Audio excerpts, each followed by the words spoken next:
As we speed towards the Gaza front, southern Israel is peppered with kibbutzes.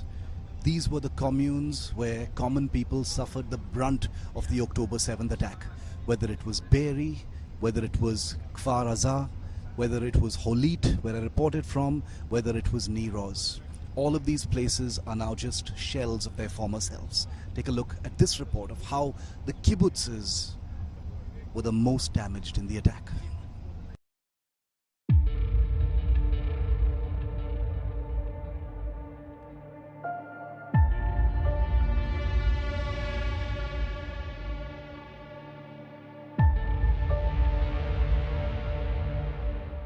Here at the Kibbutz Holit, which is the closest commune to the Gaza Strip, 1,500 meters, I have to tell you this is maybe the fifth or the sixth kibbutz that I'm reporting from near the Gaza Strip, and it feels terribly, terribly voyeuristic walking into people's houses. I know I'm doing this as a part of reporting and for the world to see what happened, but it still feels very unsettling, very uncomfortable. Walking into people's broken homes, all of their personal belongings, on camera. It's a terrible feeling, and I understand the irony and, in some ways, the contradictions that I'm talking about. But I think this is an opportunity for the world to see, and that's why we've come here.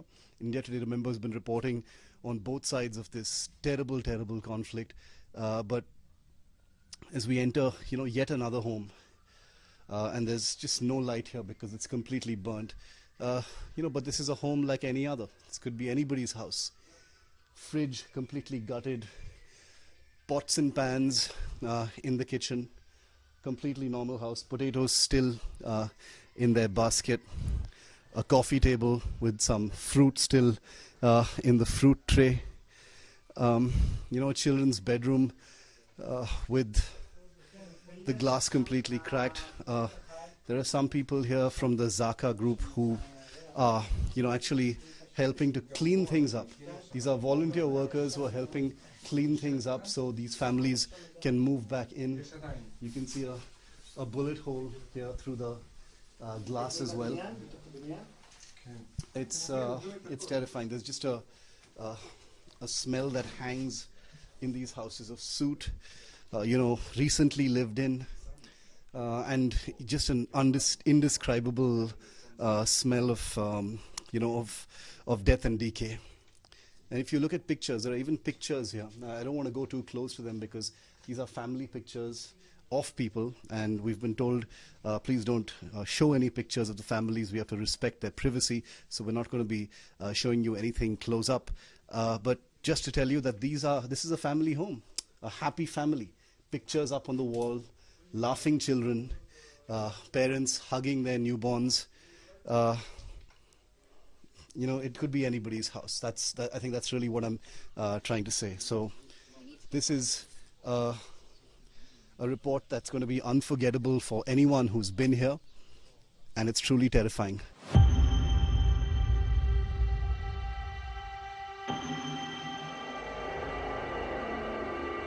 I'm inside one of the most damaged homes here at Kibbutz Holit. This is about 1.5 kilometers from the Gaza Strip, and it's absolute devastation everywhere you look.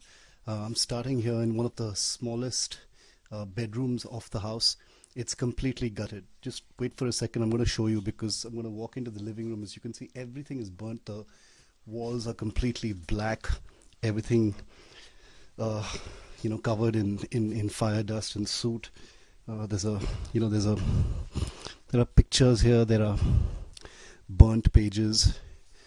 There's just nothing left. Just remnants of a family. You can see some pictures on the bed. You can see some documents here. Obviously, the people here, we don't know if this particular family survived, but 10 people are said to have been butchered by Hamas terrorists on October the 7th here at this. This is one of the smallest kibbutzes in Israel. We don't know if any of the people here were taken hostages, but this is, like I said, just 1.5 kilometers from the Gaza Strip. So the terrorists would have made their way here very, very quickly. If you can just look all around, it's just complete and utter devastation. It's all completely burnt. A bookshelf there, a small religious text on what must have been some kind of a clothes horse, somebody's university degree leaning against the wall there. Everything's smashed up, burnt, mangled remains. This is, reporting this is strange because this has become a familiar sight. You've seen what has happened to kibbutzes across this part of Israel, through coverage over the last few days. Kitchen shelves. This is the kitchen of the house, all completely burnt. There are still pots and pans and tins and products inside the shelves. This was a family that was living here. The Israeli Defense Forces don't make any specific claims about whether this particular family is alive or dead. They're very sensitive about revealing any information, so we can only guess whether the family that lived in this particular house is actually alive. In fact, there's a picture of the family, and I just wanted to, maybe show it to you for a moment because there it is. The pictures. And that's really all that's left here. All that's left of, family life. People living a quiet life here, very close to the Gaza Strip. Just gone in a terrible black place. I'm going to continue to report from here. There's just an overwhelming smell of soot inside this house. The house just fading to black, and we don't know about the family.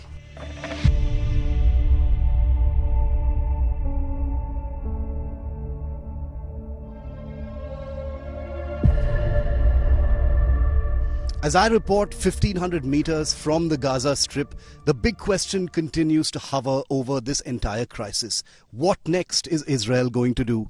Can Israel do what it has done before? What compulsions will shape Israel's next actions? And as this continues, remember that the Hamas, in parts of the Gaza Strip right behind me, will be ready, will be more capable, will be better armed, and will perhaps have even recuperated. Each day that passes brings a new challenge for Israel. 1,500 meters from the Gaza Strip, as part of a very small group of journalists permitted access, as every other access point near Gaza has been shut off now. Shiv Arur for India Today. It's day 3 of Israel's big ground operation against the Hamas in the Gaza Strip. From here, just 2.5 kilometers from northern Gaza, we can hear artillery pounding, we can see jets continuing to circle, and the intensity of the combat increasing. The Israeli Defense Forces have told us that 600 airstrikes in the last 24 hours make it one of the most aggressive days so far, in which multiple Hamas targets have been destroyed. Very interesting development is that the special forces of the Israeli defense establishment who are inside the Gaza Strip have been providing real-time targeting information to fighter aircraft and command centers, allowing for even more accurate bombing inside the Gaza Strip. Staging areas, we are told, have been hit by the Israeli army and the tanks inside the Gaza Strip, where tens of terrorists are said to have been killed.